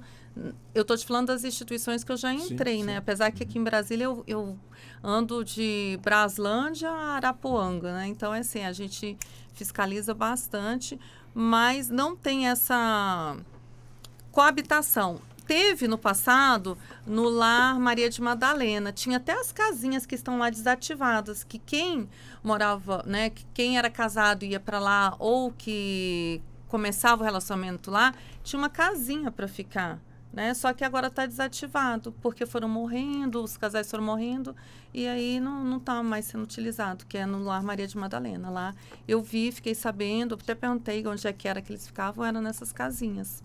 Entendi. Agora, doutora Carol, quer dizer, essa decisão do Supremo, como a senhora muito bem pontuou na abertura, ainda não tem, portanto, o transitado em julgado, o acórdão, não tem também aí as modulações, mas mesmo assim está valendo, já está valendo, não está valendo? Como é que está essa questão decidida aqui pela Suprema Corte recentemente? Já está valendo, inclusive, né, Geraldo, os cartórios já estão registrando, já estão fazendo os casamentos com essa opção, a partir dos 70 anos, já estão celebrando esses casamentos com a opção, com a necessária elaboração do pacto. E as uniões estáveis também, né, doutor Geraldo, já estão sendo reconhecidas com o regime de bens que o septuagenário decidir, tá? Porque foi fixado esse tema, foi fixado a seguinte tese, que, repetindo, nos casamentos e uniões estáveis envolvendo pessoa maior de 70 anos, o regime de separação de bens, previsto no 1641 do Código Civil, pode ser afastado por expressa manifestação de vontade das partes, mediante escritura pública. Então, sim, já está valendo. Inclusive, algo que eu estava discutindo no evento que a gente fez sobre esse tema, também no IBDFAN, o seguinte questionamento. Será que essa informação que a gente, claro, que lida com isso no dia a dia, está ciente, mas que é um tema que tem que ser falado, mas será que ela está chegando, né, ao conhecimento das pessoas? A doutora Carla falando das instituições, enfim, será que... Eu acredito que não, né, Walter? Então, tem que sim ser divulgado, porque é um avanço muito grande no reconhecimento dos direitos da pessoa idosa, na autonomia, da vontade. E aí eu passo a palavra rapidamente para a doutora Bianca, que está ali pedindo a palavra. Então, a senhora, doutora Bianca, vamos lá. Walter, dentro da sua pergunta, e aí nessa resposta da Carol, é muito importante que as pessoas entendam que isso está valendo daqui para frente. Veja, no julgamento em que parece ter sido 10-0, né, que você até trouxe para a gente, o ministro Zanin, ele traz uma proposta de modulação dos efeitos. Ele coloca, vejam, para a segurança jurídica ela ser resguardada nesse caso, essa decisão, essa tese que já está valendo, ela vai ser válida daqui para frente. Ou seja, se eu tenho uma união, eu tenho uma constituição, eu tenho mais de 70 anos e quero ter uma constituição de um casamento, daqui para frente, se eu entender por bem, eu posso ir ao cartório e fazer a escolha de qual regime eu vou, eu vou constituir ali naquela situação de tudo. E eu acho que aí entra em tudo que a gente falou essa tarde toda aqui, né? E aí tem um grande detalhe e quem já tem a constituição desse casamento no regime anterior, que era obrigatório? Isso só vai poder ser alterado judicialmente. E os bens que vão se comunicar é a partir da publicação dessa tese. Os bens anteriores aplica-se àquela antiga norma. E é importante trazer isso para as pessoas entenderem. Então, o STF ele não trouxe essa inovação, que a gente entende que não é, já está tendo um debate, né, no mundo acadêmico há muito tempo, na questão da legislação. Ele aplica essa modificação como um avanço, mas ele também resguarda as relações, porque a segurança jurídica, quando o STF faz esse tipo de análise em relação à constitucionalidade ou não da norma, ela tem que ser olhada, ela tem que ser resguardada. Não tem como eu vir decidir que poxa, agora vale você escolher qualquer regime. Não, respeitamos a modificação dos fatos da vida, né? Então, dos costumes. Vamos trazer isso agora aqui na nossa decisão, em sede de ação direta de inconstitucionalidade, mas vamos resguardar aquelas relações anteriores, para a gente também não gerar uma insegurança na sociedade. Pois não, doutor Geraldo. Antes de passar a palavra para as meninas, é interessante que a doutora Bianca levantou essa alteração, né? Ou seja, a decisão do Supremo, ela tem eficácia a partir, né, da publicação do tema, ok, para essas novas uniões estáveis, as pessoas maiores de 70 anos ou casamentos. Mas e aquelas pessoas que já eram casadas? Como muito bem falou a doutora Bianca, quem já é casado, né, no regime da separação legal, tem que ajuizar uma ação para trocar o seu regime de bens. Né? Então, tem mais de 70 anos, pode trocar agora. Ajuiza uma ação e o Poder Judiciário, o magistrado, né, vai... perante o Poder Judiciário, ele vai homologar aquela alteração. Situação diferente para aqueles que convivem em união estável.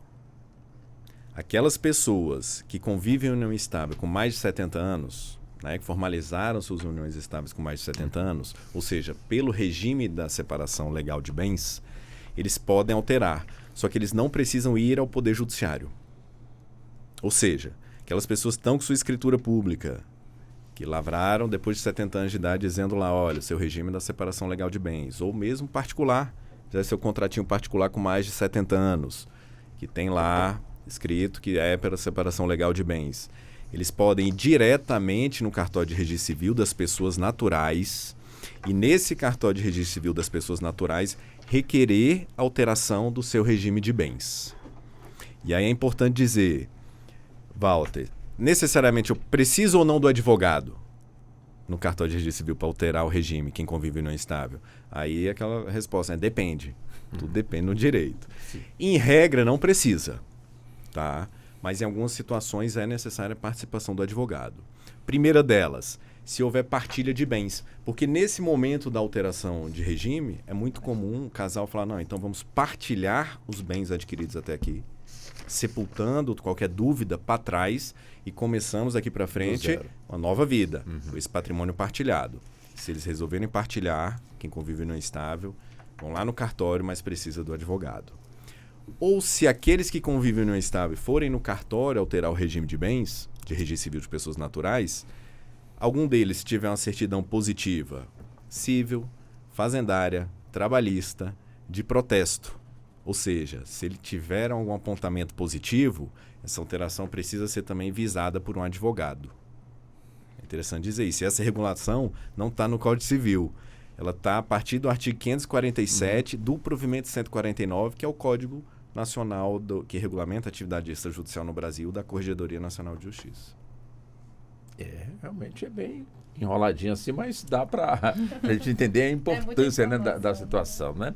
Agora, uma questão que eu coloco também aqui, tanto para as doutoras como também para o doutor, é justamente essa questão, né, que estamos falando aqui, né, dessa decisão da Suprema Corte, de repente pode ser que tenha gente pensando, meu Deus do céu, agora com essa lei do Supremo eu vou ter que registrar no cartório a minha união estável, ou então tenho que ir no cartório para poder casar. Quer dizer, as pessoas que de alguma forma entendem como sendo uma obrigação. Quer dizer, estariam equivocadas com esse tipo de pensamento, doutora Carol? Não é obrigação. Como a gente falou, a união estável existe ou não existe? Ela é um ato-fato. Eu posso ter uma união estável de 40 anos, Walter, sem nenhum papel. Sem nenhuma escritura pública feita em cartório. Simplesmente a gente teve, aquele casal teve filhos ou não teve filhos, enfim. Viveu 40 anos assim. E aí, obviamente, num eventual falecimento de uma das partes, eu vou ter uma vasta documentação para pleitear o reconhecimento na justiça. Mas a gente sempre orienta, né? A segurança, porque o brasileiro não tem aquela cultura da prevenção, né, Walter? Então, assim, é muito importante, como a Bianca já citou aqui hoje, a consulta. A gente geralmente pega quando o problema já está instaurado, né? Naquele momento lá do divórcio. O pessoal não é preventivo. Imagina a gente casando. Já peguei também clientes de diferentes níveis que não sabiam o que o regime que elas tinham escolhido dizia, né? O que ia acontecer no momento do divórcio. Então, é muito importante que a gente saia desse mito que a gente tem de que quem se gosta não fala de bens, não conversa sobre dinheiro, é tudo nosso. Não. Todo mundo, a população tem que se conscientizar de que a informação é poder. Se eu caso sabendo direitinho as opções de regime que eu tenho, e agora, com essa decisão, os septuagenários também têm que se informar, né? Já que eu posso alterar, deixa eu conhecer aqui as possibilidades que eu tenho. Então, a gente, enquanto profissionais, a gente sempre orienta a que as partes se munam da maior formalidade possível. Se eu quero continuar na união estável, pelo menos que eu faça uma escritura, e agora com essa possibilidade da certificação no cartório, que deixa a união estável mais segura ainda. Agora, se eu tenho vontade de casar, case, porque o casamento já não deixa dúvidas da existência daquela entidade familiar, daquele par. Então, eu acho sim que, não que as pessoas devam se sentir obrigadas, mas que as pessoas pensem no futuro, numa eventual dissolução de uma união estável, num eventual divórcio, ou num eventual falecimento de um dos dois, né? Então, o que eu preciso? Eu preciso deixar a minha relação mais segura, pensando no meu companheiro, pensando nos meus filhos. Então, eu acho isso importante. Não necessariamente o casamento, mas se eu quero ficar na união estável, que eu tenha um mínimo de segurança jurídica naquela entidade, que eu deixe registrado por escritura pública, pelo menos, a existência, quando existiu, qual o regime de bens que a gente escolheu, e se informe sobre os possíveis regimes de bens e eventuais efeitos, não só em vida, como sucessórios também, ao escolher aquele regime de bens. E a gente esqueceu de responder, você ganhou na loteria? Quem sou eu, doutor? Né? A última vez que eu joguei na Mega Sena, acho que eu acertei. Olha que eu joguei bastante, viu? Não acertei uma dezena sequer. Mas eu entendi a pergunta da senhora. Mas em relação à loteria, só para não, né, a gente não ficar sem respeito, aí eu deixo para vocês falarem também. Mas eu acredito que sim, ela entre na comunhão, se eu escolho, ou na verdade, se existe um regime de comunhão parcial de bens, que é aquele esforço comum presumido. Hoje é o nosso regime padrão no ordenamento jurídico. Se eu tenho uma união estável, se eu nunca fui no cartório, o regime que vai existir, que vai vigorar naquela relação, é o da comunhão parcial, que ela presume um esforço comum. E como o doutor Geraldo bem salientou, esse esforço não é oneroso. A pessoa pode ter passado a vida dentro de casa, sem querer trabalhar, enfim, ela sim contribuiu com aquele crescimento patrimonial. Tem 69 anos, né? Oi. Presume até quem tem 69. Exatamente. Quem tem 70, presume separação legal. Exatamente. Então, isso é muito importante, o Geraldo falou. O padrão hoje da população em geral, comunhão parcial, que aí entra, tá? A bolada da Mega Sena. Por quê? Pelo menos eu já vi decisão judicial também nesse sentido, que entra. Mas, no caso septuagenário, a gente tem agora um padrão de separação legal. Que, vamos dizer assim, para a população em geral, ainda é o comunhão parcial. Mas hoje, com essa decisão, com essa tese fixada pelo STF, o padrão do septuagenário é o de separação. Então, para alterar, ele vai ter que ir para o cartório, ou se ele for casar agora, ele vai ter a opção de escolher, mas se ele não escolher, ou se ele continuar numa união estável, sem registrar nada, o regime que vai vigorar é o da separação legal. Deixa eu, doutora Carla, então, para as doutoras, enfim, fique à vontade. Quer dizer, a pessoa, de alguma forma, estão ali numa união, mas não passaram pelo cartório, não buscaram a papelada. Quer dizer, elas têm que estar no gozo pleno da sua saúde, principalmente a saúde mental, para que no cartório ou em qualquer outra instância busquem prevalecer a sua vontade. Começo com a senhora, a doutora Carla, e depois com a doutora Bianca. Sim, Walter, para a pessoa expressar a sua vontade no cartório, ela tem que estar lúcida, orientada. Se é uma pessoa idosa, ela tem que estar com a sua lucidez. Ela não pode... Mas não precisa de atestado médico, não.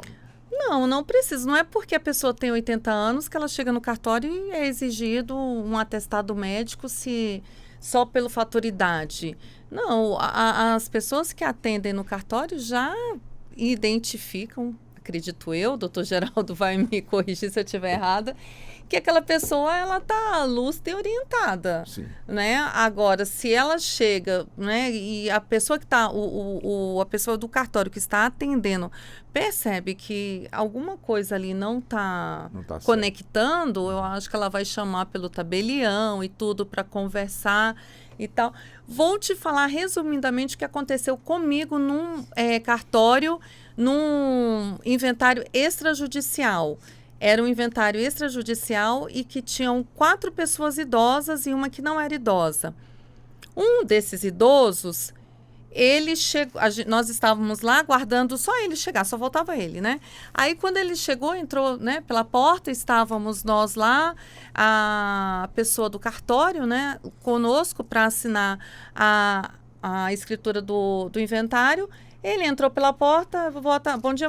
Ele, eu nem sei o que eu estou fazendo aqui. Era uma brincadeira dele. Só que no cartório não se pode brincar dessa forma. A moça lá já virou para mim e falou, doutora Carla, esse senhor, ele é senil? Eu falei, não é. Porque ela podia até oficiar o OAB que eu estou levando uma pessoa incapaz para um cartório para assinar um inventário. Eu falei, não é. Aí ele começou a rir, ele, não, gente, é que eu estou brincando. Essa história de estar brincando, levaram ele para a sala do tabelião, eu não podia, o tabelião ficou lá conversando.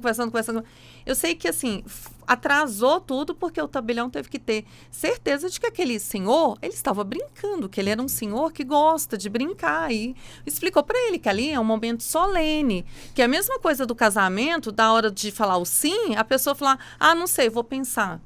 Não existe. Não existe isso. Então, ele na dele entrou e falou assim, eu cheguei, mas eu não sei nem o que eu estou fazendo aqui. Era o inventário da mãe dele, né? Enfim, a gente conseguiu, né? O tabelião viu que ele estava lúcido, orientado e que foi apenas um humor dele que estava mais aguçado naquela manhã, né? Então, respondendo o que você falou, desde que a pessoa idosa esteja lúcida, orientada, ela pode sim expressar a sua vontade. Não é porque ela tem uma idade a mais que precise de um atestado de um psiquiatra, de um geriatra, para dizer que ela está lúcida e orientada, né? Doutora Bianca.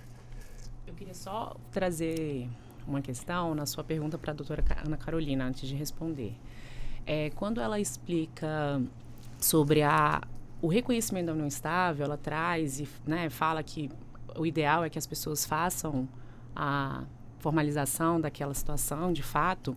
Ela mesma trouxe um exemplo em que pessoas eram casadas, separaram e depois elas não conseguiram no judiciário comprovar que elas estavam novamente em união estável.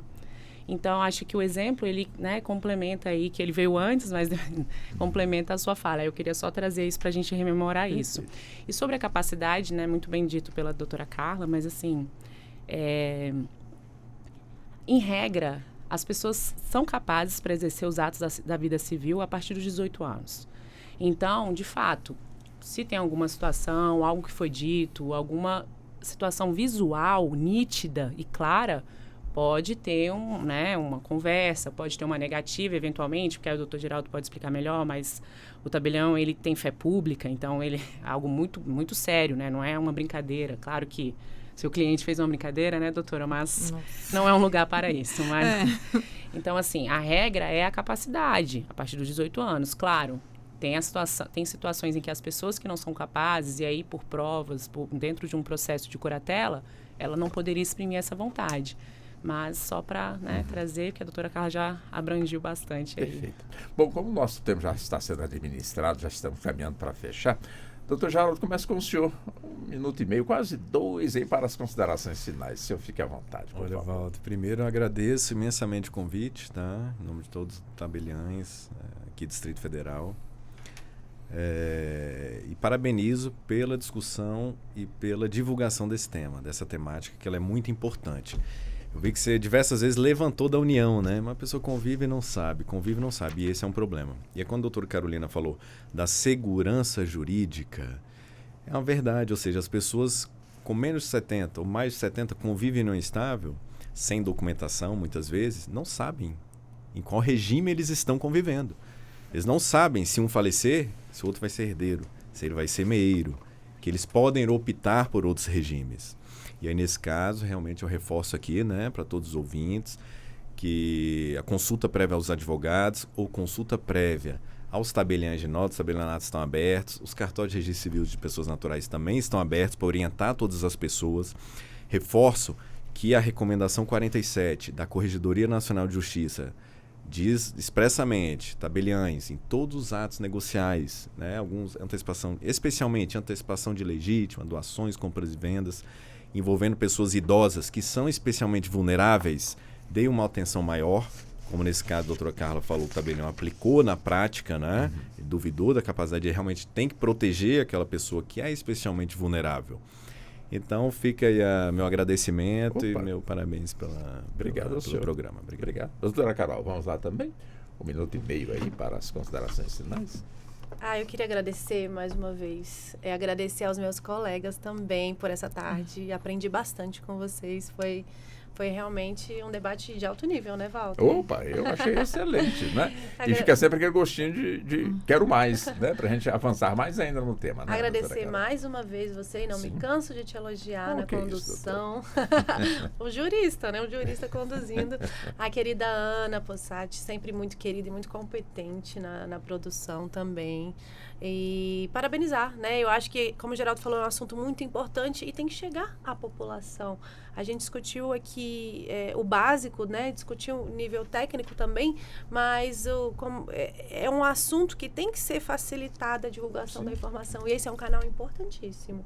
Então, parabenizo mais uma vez por essa tarde. Muito obrigada. O IBDFAN está de portas abertas sempre para participarmos, promovermos debates nesse sentido, tá? A gente também. Então, é um privilégio estar aqui com vocês. Só tenho a agradecer mesmo e pontuar que é um grande avanço social, essa decisão que a gente está aqui falando. A gente esperou muitos anos por um pronunciamento a respeito disso, né? Que era uma imposição discriminatória. Sim. Era uma presunção de incapacidade em função da idade, algo que hoje, com o avanço da medicina que a gente tem, né, que as pessoas estão vivendo muito mais de forma muito saudável. Então, era algo realmente muito ultrapassado. Então, hoje a gente está falando aqui no reconhecimento dessa autonomia da vontade, na dignidade da pessoa idosa, e a Carlinha vai pontuar, tenho certeza, de uma forma brilhante, porque ao mesmo tempo que o ordenamento jurídico, o Estado tem o dever de proteção à vulnerabilidade, e a pessoa idosa, que tem proteção especial do Estado, ela também tem que incluir a pessoa idosa. E você determinar um regime especial é uma forma de exclusão. É uma forma de dizer que você não tem capacidade de escolher o regime que você quer. E hoje a gente vê muitos casos de depressão, de pessoas idosas, enfim. Cada vez mais o Estado tem que olhar para a pessoa idosa e tem que incluir e tem que falar a respeito, né? E tem que realmente olhar para essa pessoa e reconhecer os direitos da pessoa idosa. Doutora Carla, até 1 minuto e meio, por favor. Bom, eu tenho a agradecer essa participação, esse convite, né, que me foi feito pela doutora Carol, né, na pessoa da presidente do IBDFAN-DF, para a gente, hoje à tarde, multiplicar esse nosso conhecimento com os nossos ouvintes. Agradecer muito também os nossos ouvintes que estão, né, lá na sua casa, no seu carro, onde estão nos ouvindo e adquirindo conhecimento através das nossas falas. E a longevidade no Brasil, no mundo, né, em geral, o mundo está longevo. Só que, por exemplo, na Europa, eles demoraram 100 anos, um século, para alcançar essa longevidade, que aqui no Brasil foram em 40 anos. Em 40 anos, a nossa pirâmide etária mudou totalmente. A configuração dela, a gente não tem mais uma pirâmide etária, a gente tem um barril, né? Então, assim, um barril invertido, né, no caso. A gente tem que se preparar mesmo para a velhice, para garantir o princípio da dignidade humana em todas as fases da vida. E hoje, a fase da velhice é uma das fases mais longas da nossa vida.